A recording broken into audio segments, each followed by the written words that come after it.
The rain had stopped only moments ago. Tiny droplets still clung to the living room window as Esther stared quietly out the glass of her modest home. Outside, her drenched neighbor, Mr. Pulowski, frowned as he made his way back from his daily jog.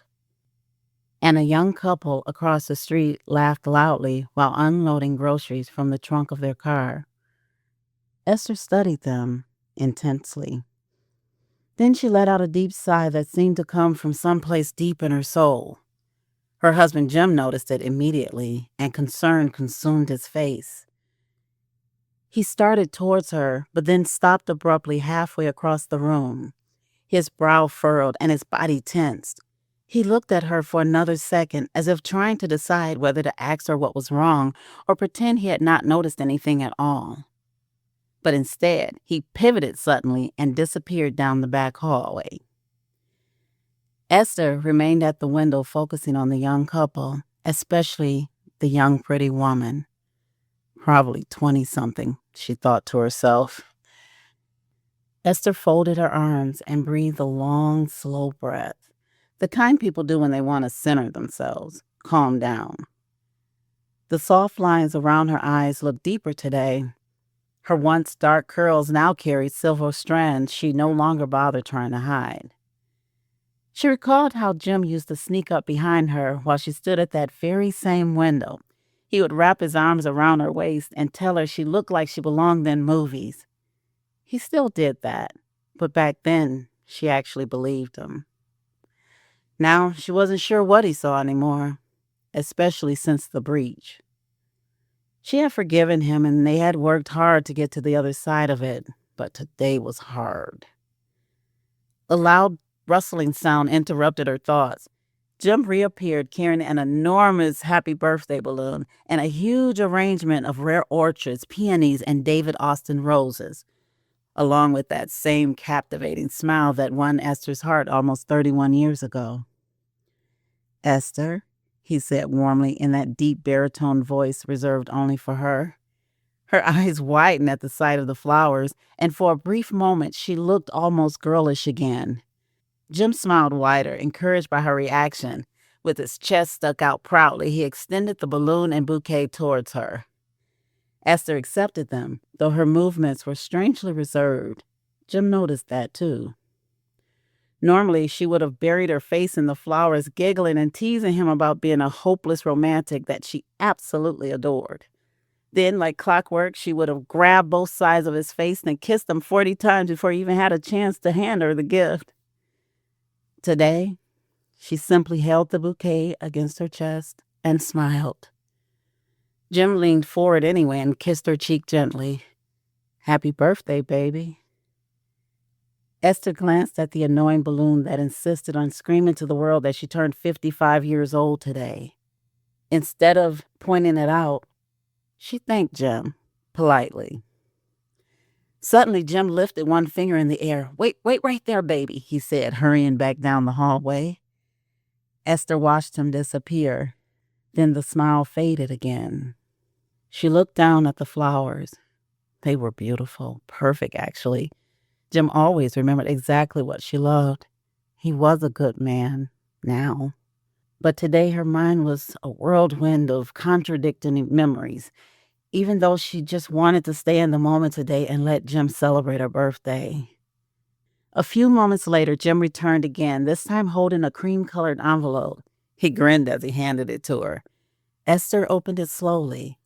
Inside was a reservation invitation to her favorite restaurant downtown, La Femme, the expensive one with candlelit tables, live piano music, and waiters that treated every woman like she was the most beautiful person in the room.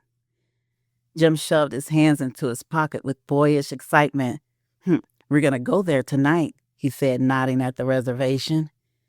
Esther smiled again, even more reserved this time. Still, Jim took it as a victory. 7 o'clock reservation, he continued proudly, "which means, Mrs. Lawson." He stepped closer and lowered his voice playfully. "You still got time to fall madly in love with me all over again. You know what I'm saying?" Esther laughed softly. Jim relaxed a little hearing it. He reached for her hands again, rubbing his thumbs gently across her knuckles. "You okay, baby?" There it was, he had noticed. Esther looked at the window, then back at Jim. "I'm fine," she answered, a little bit too cheery for her countenance. Jim studied her face carefully. He had loved this woman for over half his life.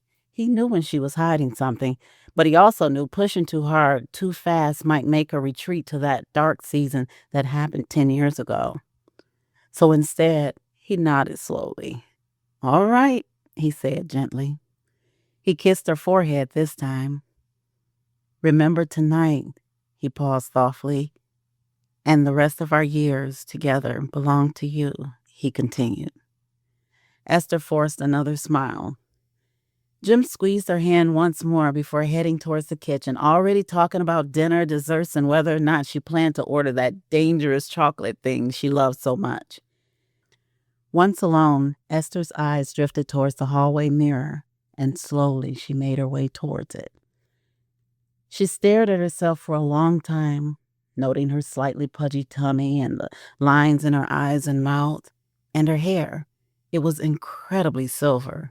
Even the gown she had traded her lingerie in for weighed heavy on her heart.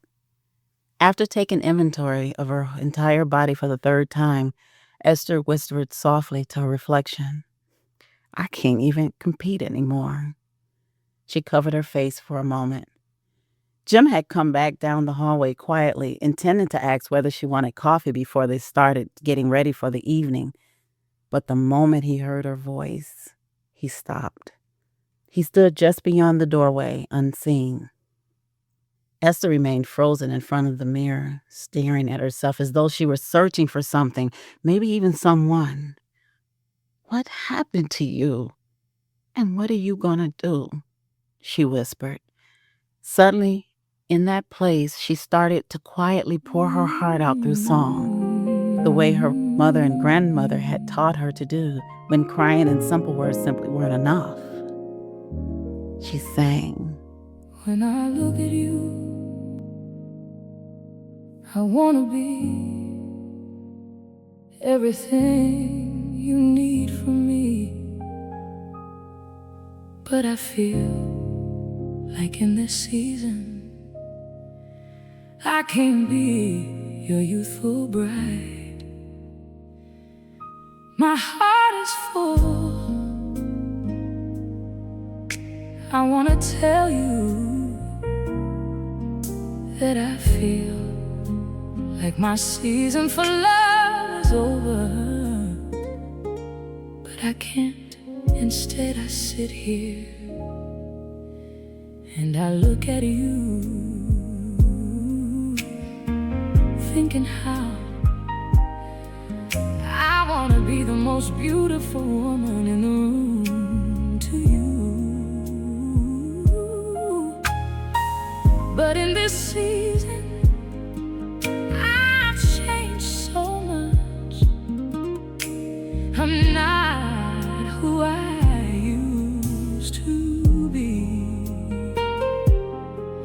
and I don't know what's gonna happen with us. Honestly, I'm scared about us. I can't compete with the women out there.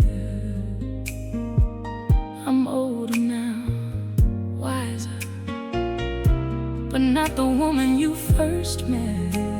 And I feel like my season is over, and I'm scared of about us. If only you hadn't brought her into our world, the older would be beautiful, and our love would be solid.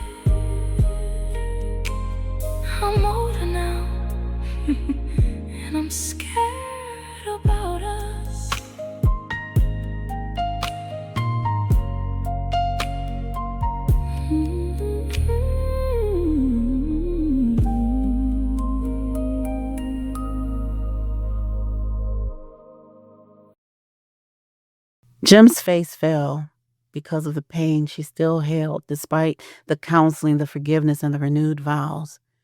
Jim had heard her sing before many times. That's how they met, competing for a lead singer spot in a band at college. They ended up singing together for the rest of their lives instead. But this time, there was something in her voice he had not heard before. It wasn't anger or irritation or even stress. It was something deeper, almost like fatigue on a soul level. He glanced down at the floor briefly, then back at her reflection in the mirror. His wife looked smaller somehow, standing there alone in the afternoon light. After she finished, Esther looked at herself. "That was stupid. That was just stupid, stupid," she whispered to herself. "No, it wasn't," a voice said from behind her. Esther flinched, then turned around. Jim stood in the doorway. His expression was gentle, but his eyes carried the heaviness of a man replaying moments he wished he had handled differently. "How long were you there?" she asked softly. "Long enough," he replied. Embarrassment immediately rushed over her face. "Jim, I wasn't trying to—" He reached her before she could finish. "No," he said softly. "Don't do that. Don't apologize for telling the truth. Don't, baby, don't do that." Esther shrugged slightly and looked away. Jim slowly knelt in front of her. "I knew something was wrong," he admitted. "I just didn't understand how deep it was." Esther swallowed hard. "Everything's okay," she said, a little bit too resolute. Jim just waited with an expression that said, "I'm not going anywhere until you tell me the truth." Esther knew that look all too well. She shrugged again and said, "You wouldn't understand anyways." "Then help me to understand," he said, meaning every word. She laughed weakly through tears and shook her head. "You know what the crazy part is?" she asked quietly. "You still look at me the same, still touch me the same. You still call me beautiful." "Because you are," he said. Esther's head popped up and she looked at him almost incredulously. With a hint of agitation, she said, "Beautiful? Well, I don't feel beautiful anymore, Jim. I feel old, antiquated." The room fell silent again. Esther looked down at her hands. "Ever since that moment," she exhaled slowly, "I don't know. Something changed inside of me. Something left, and I can't get it back, especially today." Jim listened carefully without interrupting this time. "Getting older just seems dangerous," she continued. "Dangerous?" he asked. "I look at younger women now, and they're so bold." She struggled for the word. And every time I turn around, they're in your face showing everything, even the stuff their mama didn't give them." Jim's jaw tightened slightly. "And every time one of them smiles at you," Esther continued carefully, "I start wondering how long it will take before you realize you want a pretty little thing again."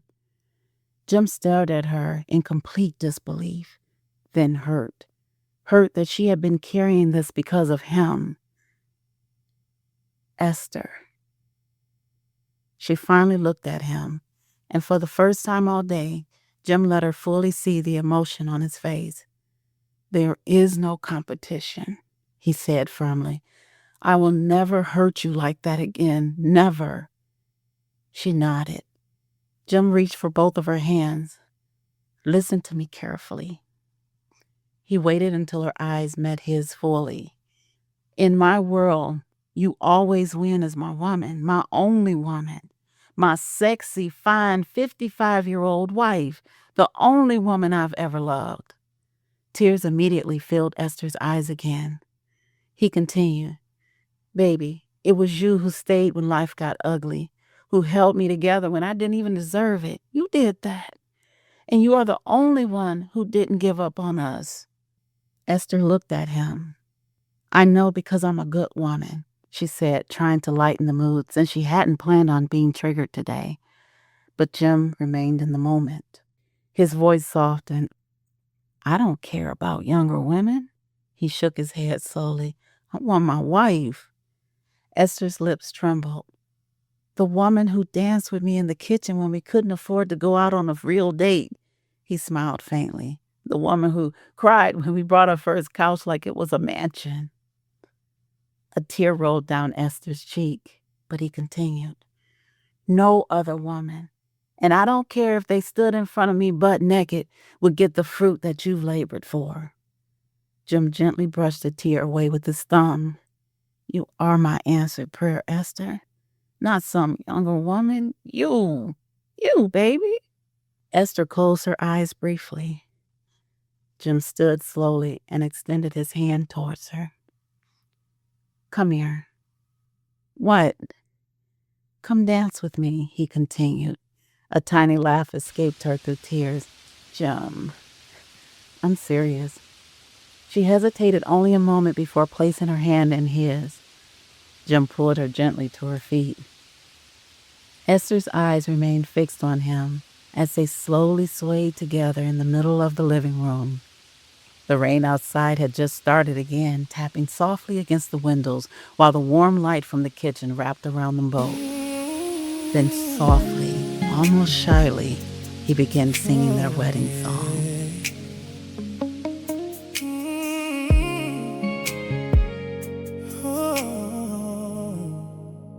To have and to hold from this day forward, for better, for worse, for richer, for poorer, in sickness and in health, forsaking all others, to love and to cherish,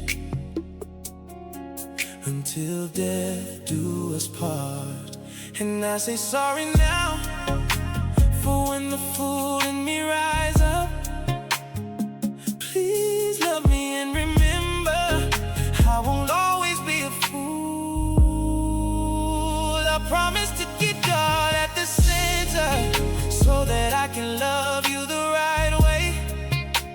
And when I fail, pray for me, and I will hear you hard, because we are one, and I will remember who we are and whose we are for, as long as we are one, to have and to hold from this day forward, from this day forward, for better, for worse, for richer, for poorer, in sickness and in health, forsaking all others, to love and to cherish, until death do us part.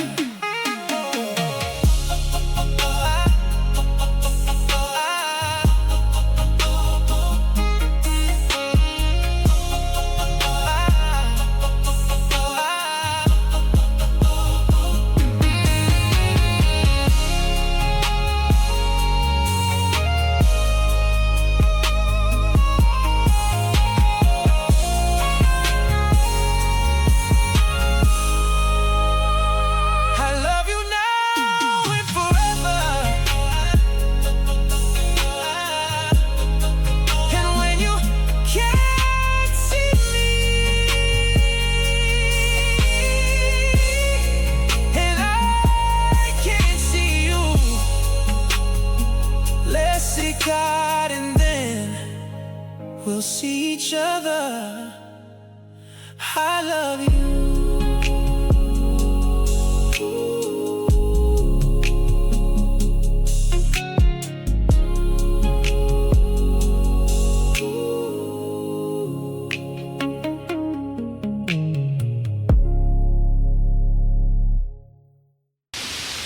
When the song ended, neither of them moved right away. It was like every word they had survived together was resting quietly inside those words. Esther slowly rested her head on his chest, and Jim instinctively held her tighter. "You know something?" he asked softly. Esther swallowed emotionally. "What?" Jim smiled faintly. "That song." He gently lifted her head to him. "That belongs to us. And these 31 years of marriage, these memories, good and bad, they belong to us too. Nobody else owns the memory of us trying to build a life with $20 in the bank account and a mattress on the floor. You know? Esther laughed again, softly. Jim smiled too. His expression turned serious again. We survived, Esther, and it's our story. Jim lifted her chin gently. That belongs to us, Esther. No one can take that away. No one. She closed her eyes briefly as emotion washed over her again, and then Jim kissed her, like a husband who still knew exactly where home was. When he pulled away, he smiled suddenly, almost boyish again. "Oh," he said, "I almost forgot." Esther blinked. "What?" "There's another gift laying on the bed." Her eyebrows lifted slightly. Jim pointed towards the hallway. "The outfit you wanted last month?" Esther stared at him in surprise. "Jim!" "Go try it on," he said proudly. "And while you're doing that, I'm going to run down real quick and make sure that the rest of your birthday is set." Esther laughed. "You're doing too much." "For my girl," he said while grabbing his keys, "not even close." This time she gave him a real smile, the kind he had been longing for all day. Jim paused at the door for that last look at her, smiling, really smiling, and absolutely his. And for that moment, he felt relieved.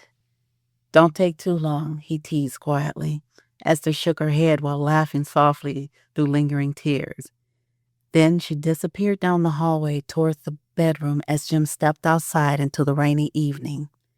The front door closed, and there was silence. Only the sound of rain remained. A few minutes later, Esther emerged from the hallway. She stopped in the living room, and her smile was gone. Her eyes drifted towards the front door, making sure that he had left. She loved him, and he loved her, and she knew this. But today, on her 55th birthday, fear and memories she thought she had dealt with were speaking way louder than love today. Esther glanced at the beautiful bouquet, then lowered her eyes. She wondered what type of flowers he had given the 25-year-old for her birthday. She tried to shake off those intruding thoughts, but it just wasn't working today. She felt that familiar feeling in her chest again. Lord, help me. Help him. Because if he ever does anything like that again, he won't be going up against the same forgiving woman this time. He won't. She clenched her fist and took a deep breath. Then slowly she retreated back to the bedroom. And the rain continued falling outside.